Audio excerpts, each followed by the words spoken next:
দিয়ে এইভাবে রোল করে নেব।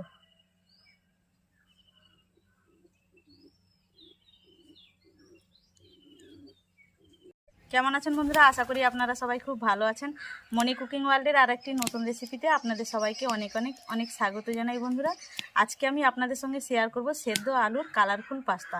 এই পাস্তাটা যে তৈরি করব আমি কোনো রকম কেমিক্যাল রং ব্যবহার করব না বন্ধুরা, আর বাড়িতে থাকা উপকরণ দিয়েই তৈরি করব। আপনারা একবার দেখলেই বানিয়ে নিতে পারবেন। তো চলুন বন্ধুরা, রেসিপিটা শুরু করা যাক। এই পাস্তাটা তৈরি করার জন্য আমার কিছুটা পরিমাণ পালং শাকের দরকার। তো আমি পালং শাকটা ভালো করে বেছে ধুয়ে নিয়েছি। এই পালং শাকগুলো এবার মিক্সারের কৌটার মধ্যে দিয়ে দেব। অল্প একটু জল দিয়ে দেব, পেস্ট করে। পালং শাক পেস্ট করে নিয়েছি, এবার একটা ছাঁকনির সাহায্যে ছেঁকে নেব।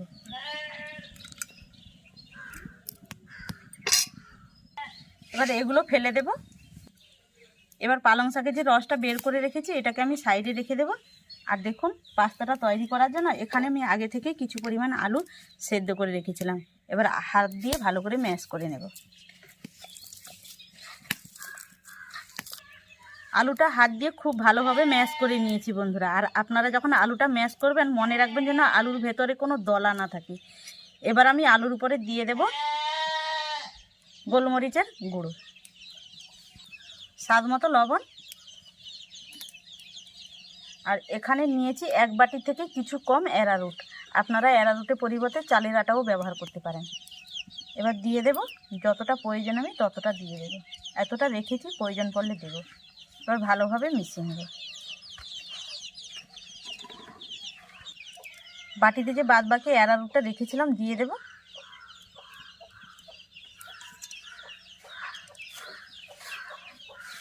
এবার দিয়ে দেব পালং শাকের যে রসটা বের করে রেখেছিলাম, সবগুলোই দিয়ে দেব।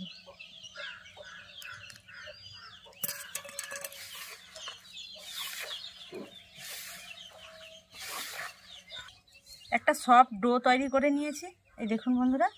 এবার এই ডোটাকে আমি দুভাগে ভাগ করে নেব।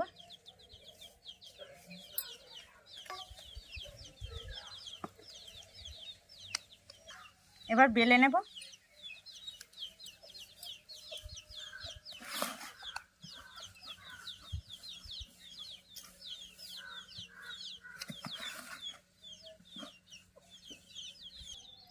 তো দেখুন বন্ধুরা, বেলে নিয়েছি। আর রুটি বা পরোটার থেকে একটু মোটা করেই বেলেছি।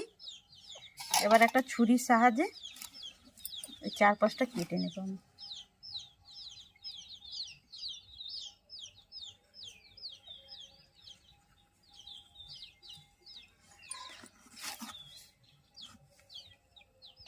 চারধারে সমান করে কেটে নিয়ে একটা চৌকো শেপ দিয়ে দিয়েছি। এখানে আমি একটা ছোট কাঁটা চামচ নিয়েছি। কাঁটা চামচটা আগে থেকে তেল মিশিয়ে দিয়েছি। এবার এইভাবে করে নেব।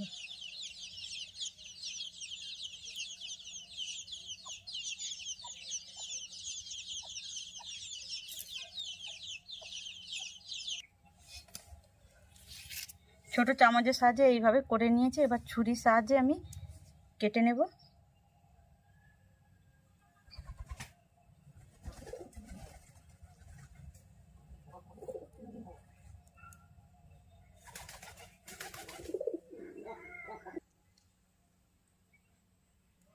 এবার এপাশেও এইভাবে কেটে নেব।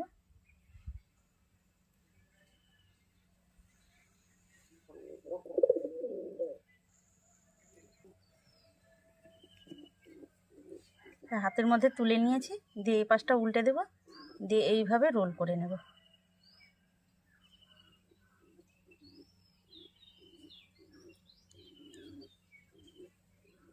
এই দেখুন বন্ধুরা। তো বন্ধুরা দেখুন, সবগুলো পাস্তা আমার তৈরি করা হয়ে গেছে। কড়ার মধ্যে আগে থেকে জল দিয়ে দিয়েছিলাম। এবার দিয়ে দেব লবণ, সাদা তেল ছোট চামচের 1 চামচ। জলটা টকবক করে ফুটে গিয়েছে। এক এক করে পাস্তা জলের মধ্যে দিয়ে দেবো। খেয়াল রাখতে হবে বন্ধুরা, যতক্ষণ না জলটা টকবক করে ফুটছে ততক্ষণ পর্যন্ত পাস্তা কিন্তু জলের মধ্যে দেওয়া যাবে না।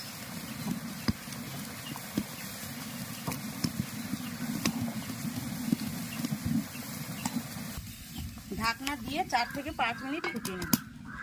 5 মিনিট হয়ে গেছে। এবার ঢাকনা খুলে নেব, দিয়ে কড়া থেকে পাস্তাগুলো তুলে নেব।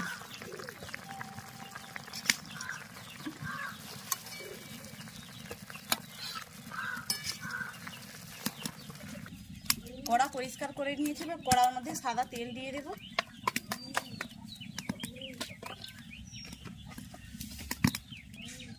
রসুন কুচি,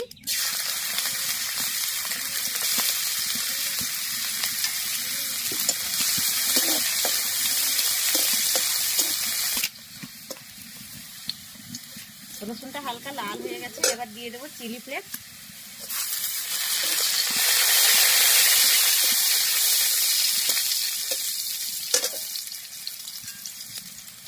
এবার দিয়ে দেবো পাস্তা।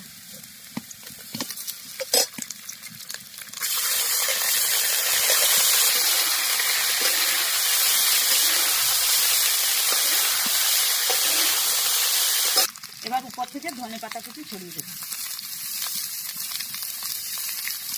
ধনেপাতা কুচি ছড়িয়ে দিয়েছে, এবার হয়ে গেছে, নামিয়ে নেব।